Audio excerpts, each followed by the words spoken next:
The chandeliers sparkled like stars. The scent of white roses floated through the air. Laughter rang out from every corner of the Oak Ridge Country Club ballroom. To any outsider, it looked like a perfect evening. Polished glasses, elegant dresses, a grand celebration of 40 years of love, loyalty, and legacy. And in the middle of it all was Brooke Anderson, 34 years old, recently divorced, still healing. But tonight, she wanted peace.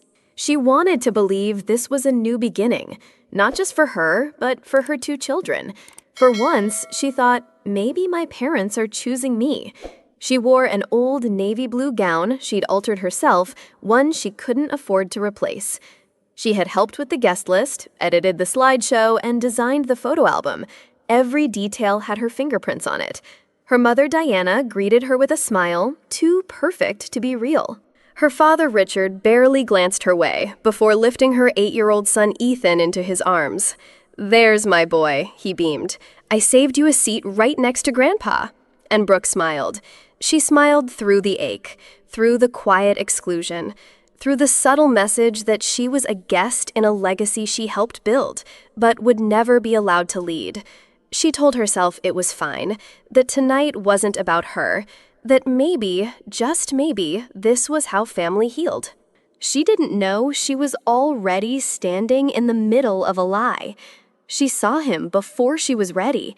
Nathan, her ex-husband, the man who tore her life apart with a single affair, was now walking into the ballroom like he owned it.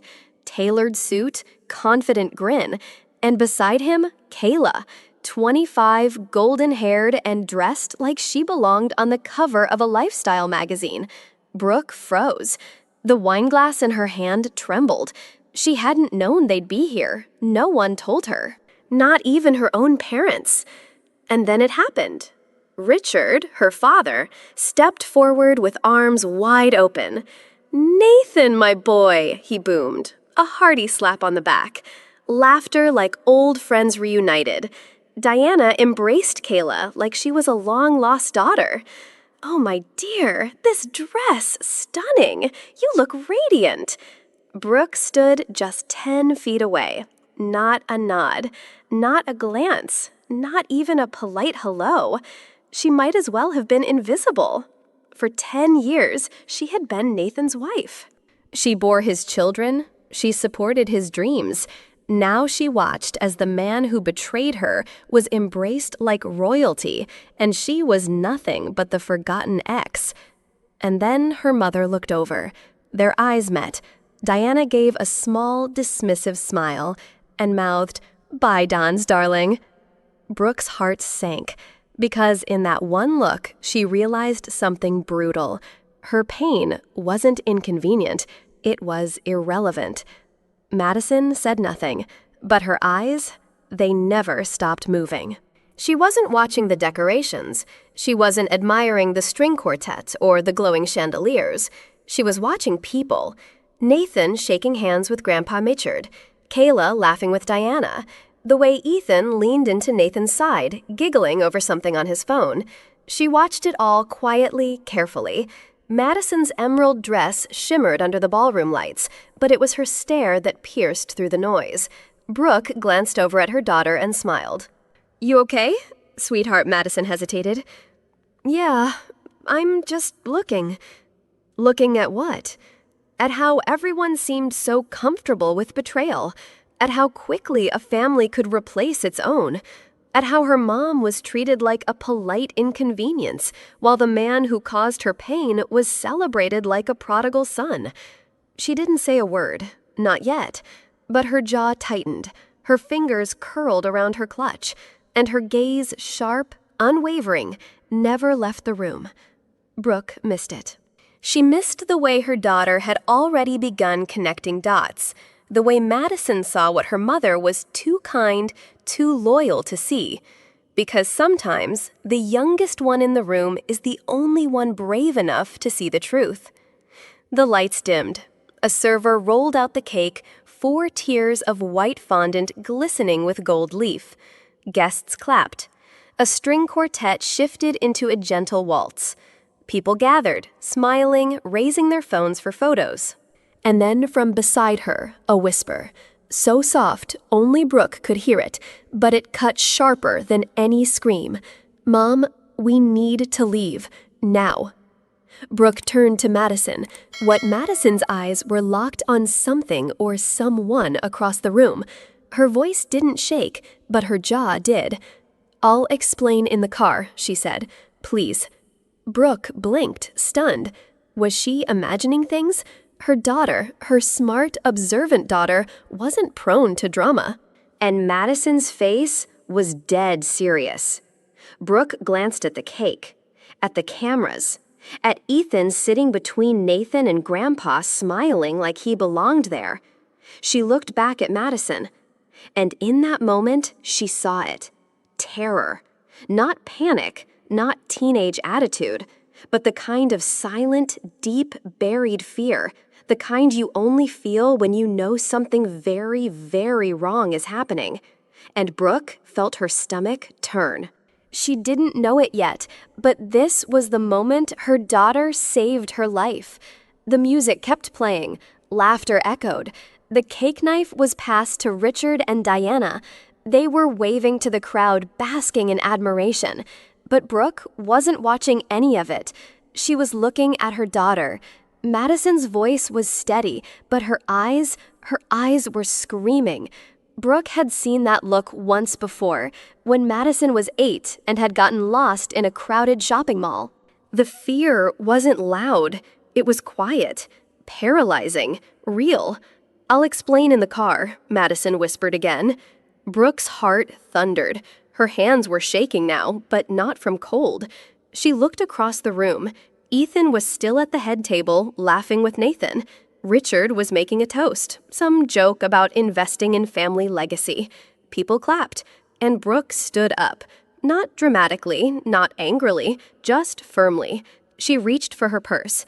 A few guests looked over, puzzled. One of her aunts leaned in. "Is everything okay, Brooke?" Smiled just barely. "Madison's not feeling well." No one questioned it, because no one ever questioned Brooke. That was the role she played in this family. The quiet one, the polite one, the one who never made a scene. But this wasn't about being polite anymore. This was about trust, and she chose to trust her daughter. Brooke and Madison made their way to the exit. The celebration carried on behind them, laughter, champagne flashes from cameras. But each step Brooke took felt heavier, like her heels were sinking into something invisible.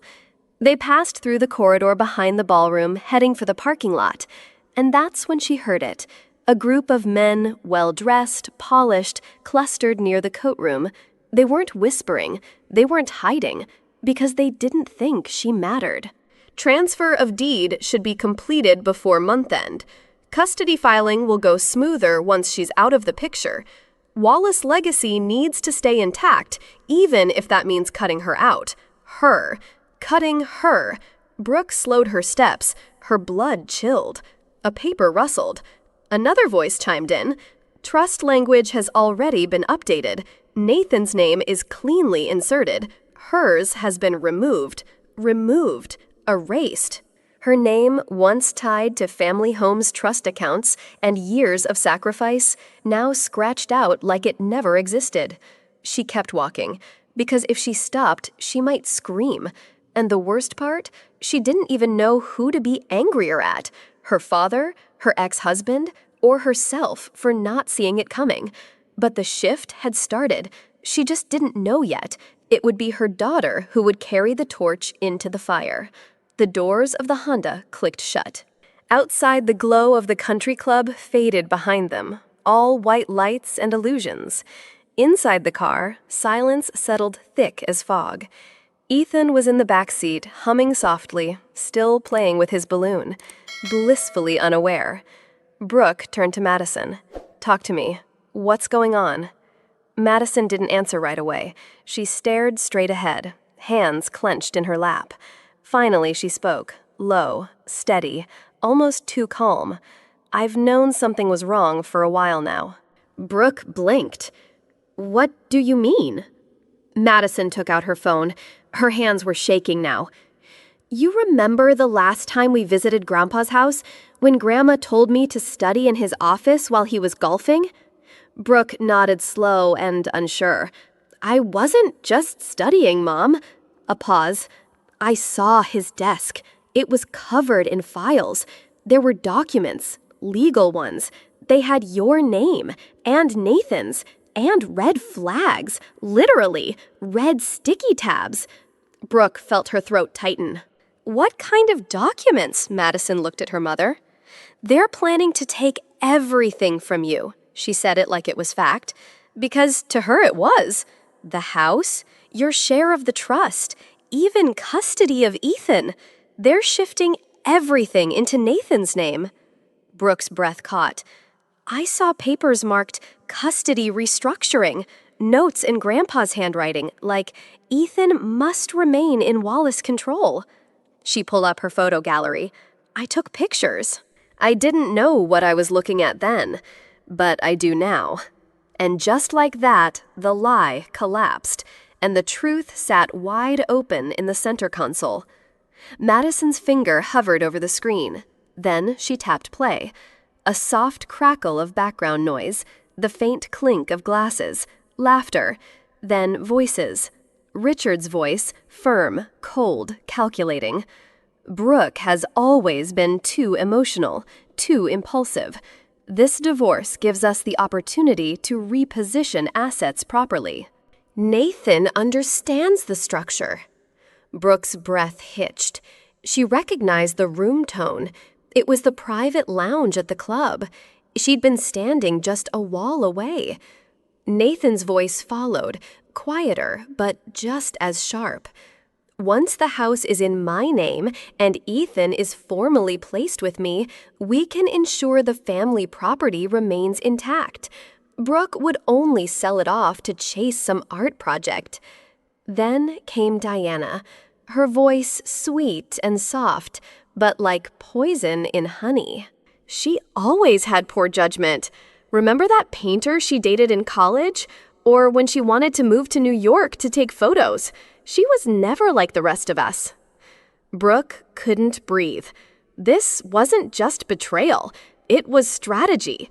They weren't gossiping. They were coordinating, plotting, executing.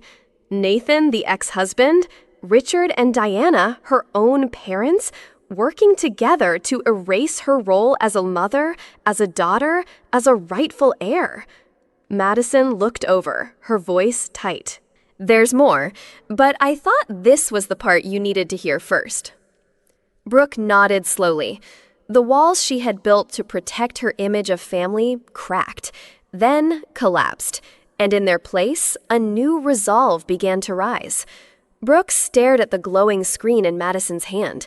Photos, documents, voice recordings, evidence stacked higher than the trust she once had in her family. And still, Madison wasn't finished. They're not just after the money, her daughter said quietly. They want Ethan. Brooke blinked. What? Madison exhaled slowly, trying to keep her voice from shaking. Grandpa said it. I heard him. Ethan is the future of the Wallace name. Not you, not me, just him. Brooke's heart cracked. But why? Madison didn't hesitate. Because Ethan's easy to mold. He's sweet. He wants to please. He doesn't see through their masks like I do. She swallowed hard. And me, I'm too much like you. That's what Grandma said. Smart, sharp-tongued. Always asking questions, always pushing back. Madison looked down. They don't want girls like us in the picture, Mom. We don't fit the brand. Brooke felt the sting, not just in her chest, but in her blood. This wasn't about inheritance anymore. This was about control, about rewriting the family future without the women who dared to resist. They weren't just stealing her house. They were trying to steal her son and erase her daughter as an afterthought. Brooke stared at Madison. Wait, you talked to Samantha? Madison nodded. 3 months ago. Brooke froze. Her father's youngest sister. The name no one said out loud. The woman they called unstable, greedy, dramatic, the woman who disappeared after the inheritance fight no one ever talked about again. "You reached out to her?" Brooke asked. Madison pulled up her phone. "I found her on Instagram. I didn't tell you because I didn't think you'd believe me yet." On the screen, dozens of messages. Long paragraphs, screenshots, voice memos. Samantha Wallace wasn't crazy. She was awake and watching. "She told me to look for patterns," Madison whispered. "Sudden interest in your finances. Grandpa wanting more time with Ethan. Any mention of legacy or stability." Brooke swallowed hard. She said it would start slowly, and then all at once. Madison looked at her mom. "She warned me what they did to her, they might do to you next." And just like that, the ghost wasn't a ghost anymore. She was a mirror, a map, and maybe their only way out. It was almost midnight when Brooke finally called her. The woman who had once been erased from every family photo, the one no one mentioned anymore, the so-called unstable sister. And yet, when Samantha picked up the phone, her voice was calm, almost like she'd been waiting for this moment. "Brooke," she said, "I was wondering when you'd call." The conversation started slowly, tentative, careful. Then Samantha sighed. "They're doing it again, aren't they?" Brooke hesitated. "Doing what?" Samantha didn't miss a beat. "The same thing they did to me." Her voice dropped like a truth that had been buried too long. "It was your father's 60th birthday. A grand party, speeches, applause. Then, just before dessert, he stood up and made an announcement." Brooke leaned in, heart pounding. "He told the entire room that he'd updated the family trust, that the assets would be divided wisely and responsibly. And then he thanked me for understanding, for stepping aside. I hadn't agreed to anything. I didn't even know. The documents had already been filed." Silence. Then Samantha added, "I objected, of course, but they were prepared. They said I was emotional, unstable, bitter. They took the mic from me, Brooke, in front of 200 people." Brooke was speechless. Samantha's voice cracked. "They humiliated me publicly, so no one would believe me privately." And just like that, Brooke saw it. History. Copy-pasted. Only this time, the target wasn't Samantha. It was her. 3 women, 3 timelines, one truth they could no longer ignore. Brooke met Samantha the next morning at a quiet cafe outside town. Madison came along by choice. The moment Brooke saw her aunt walk in, she nearly cried. Not because Samantha looked broken, but because she didn't. She looked stronger than Brooke remembered. Calm, grounded, clear-eyed, like someone who had spent 15 years learning how to breathe again. Samantha smiled at Madison first. "You're the reason this is all happening," she said, "and I mean that in the best way." They ordered coffee. They didn't talk small. They went straight to war. Property, custody, legacy. Who had power? Who had been erased? Who was being groomed to replace Brooke? Who was being ignored for being too much like her mother? For the first time in years, Brooke didn't feel crazy. She didn't feel alone. She felt armed, because sitting across the table from her was proof that she wasn't imagining it, that she wasn't the problem, that this was a pattern, a system, a cycle. And now, finally, it was breaking. 3 voices, 3 wounds, 1 rising fire. It started small. Ethan came home one evening with a new tablet. "Grandpa said I need it for school," he beamed. He said smart kids need smart tools. Brooke smiled, but something tugged at her chest. She hadn't approved it. No one asked her. The next week, Nathan took Ethan to tour a private academy without informing Brooke. "We were just exploring options," Nathan said casually. "Dad thinks Ethan could thrive there. Real legacy-building stuff." Dad, not his dad, Brooke's. The man who hadn't once asked her what Ethan needed, only what Ethan could become for the Wallace name. Then came the room. "I'd have my own," said Eyes Wide. "Bigger than the one I have with Madison. And Grandpa said there's a backyard with a treehouse." At dinner one night, he asked Mom, "Why don't we live somewhere nicer?" Brooke's heart twisted. This wasn't about luxury. It was about loyalty and how slowly, subtly, her son's was being reprogrammed.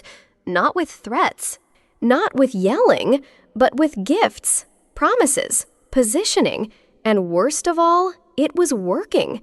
She saw it in his hesitation before hugging her, in the way he stopped asking her opinion, in how he started saying, "Dad says," more than "Mom. What do you think?" Her son, her baby, was becoming a prize in a game she didn't know they'd started. The walls of the therapy room were soft blue, calming, safe. There was a plush couch, a few beanbags, a shelf of toys. Nothing felt confrontational. But Brooke was sweating anyway. Ethan sat across from Dr. Malley, gently holding a fidget cube. His legs swung back and forth beneath the chair. Brooke sat nearby, silent, watching. Dr. Malley smiled at Ethan. "Hey, buddy, can I ask you something? How do you feel when you're with Mom versus when you're with Dad?" Ethan looked up, thought, then shrugged. "With Mom, it's fun. We bake cookies, she hugs me a lot, but it's kinda small at home." Brooke's throat tightened. "And with Dad?" the therapist asked gently. Ethan hesitated. Then he said it. "Grandpa says Dad needs me more than Mom does. He says I'm the Wallace heir." Silence. It wasn't just what he said. It was how easily he said it, like it was a fact, like it had been repeated. Brooke's fingers dug into her palms. Her son didn't even realize he was being manipulated. He was just repeating what he'd been told by people he loved, people who were using that love as a leash. Dr. Malley wrote something down. She didn't look shocked, just sad. Brooke couldn't speak, couldn't breathe. All she could do was bleed on the inside, silently. Later that night, Madison found Ethan curled up in his bed hugging the tablet. His eyes were puffy. She didn't knock. She just walked in and sat beside him. "Hey," she whispered. Ethan looked up. "I think I made Mom sad." Madison nodded. "You did," she said softly, "but not on purpose." She took the tablet out of his hands and set it aside. "Ethan, listen, this isn't about choosing sides. It's about understanding the game they're playing." Ethan blinked. "What game?" "The grown-up kind," Madison said. "The kind where people with money try to control everything, including you." Ethan sat up confused. "But Grandpa said—" "I know what Grandpa said, and I know what Dad says, but you need to start listening to what Mom does." Ethan looked at her, unsure. Madison leaned in. "Mom's not fighting Dad. She's fighting unfairness. She's fighting the idea that just because someone has more money, they get to decide who you are." Ethan was quiet, processing. Madison continued. "You know why she never bought you a tablet? Not because she didn't want to, but because she was saving to fix the heater so you wouldn't be cold this winter." Ethan's eyes filled with tears. Madison hugged him, tight. "You're not a prize. You're a person. And you belong with someone who sees that." That night, for the first time in weeks, Ethan asked Madison to stay until he fell asleep. They didn't expect a call. Not this late. Not from her. Richard picked up. "Brooke." His voice was calm, measured, fake. Brooke didn't waste a second. "Stop lying, Dad." Silence. "I know everything.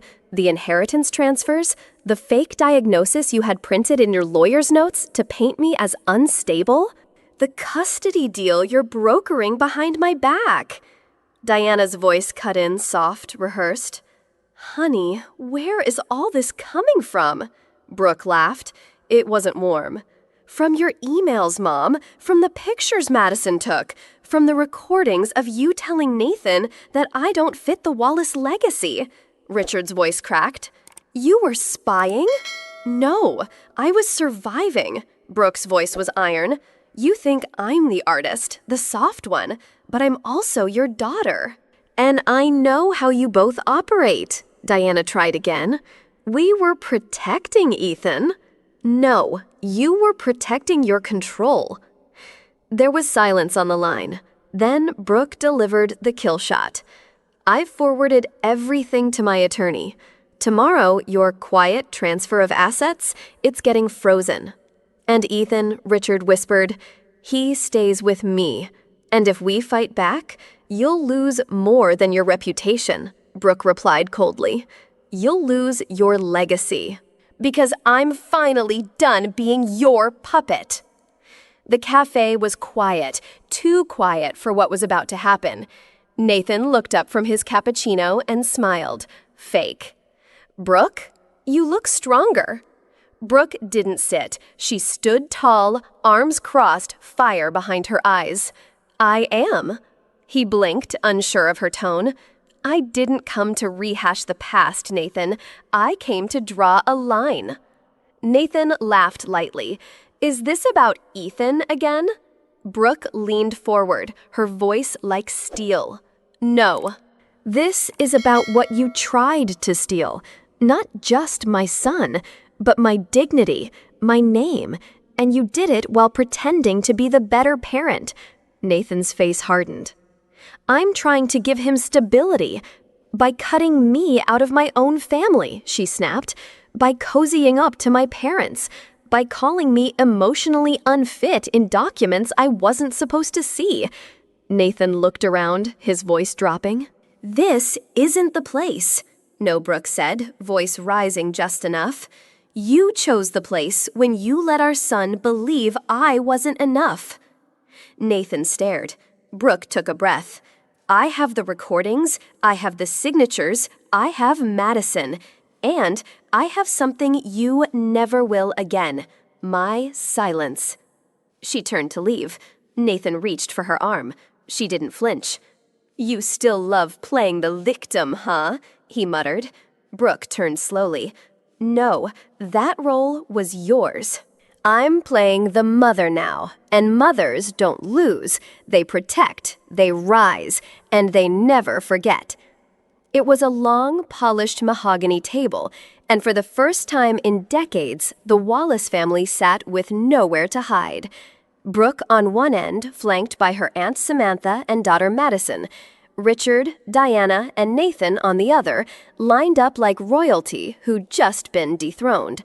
The lawyer, Mr. Klein, adjusted his glasses. Shall we begin? Richard straightened his blazer. There must be some misunderstanding, Brooke cut in. No, there's only been deception, but not anymore. She slid a thick folder across the table. Emails, voice recordings, legal drafts with forged signatures, and documentation of a scheme to strip me of custody and inheritance. Nathan paled. Diana looked away. Richard clenched his jaw. Samantha leaned forward. You did the same thing to me 15 years ago. But Brooke, she fought back. Mr.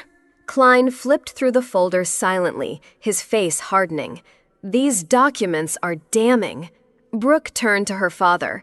You built your empire on control, Dad, but I built my strength on surviving it. Her voice cracked, but her eyes stayed locked. I will not let Ethan become your next pawn. Diana finally spoke. We did what we thought was best. No, Madison snapped.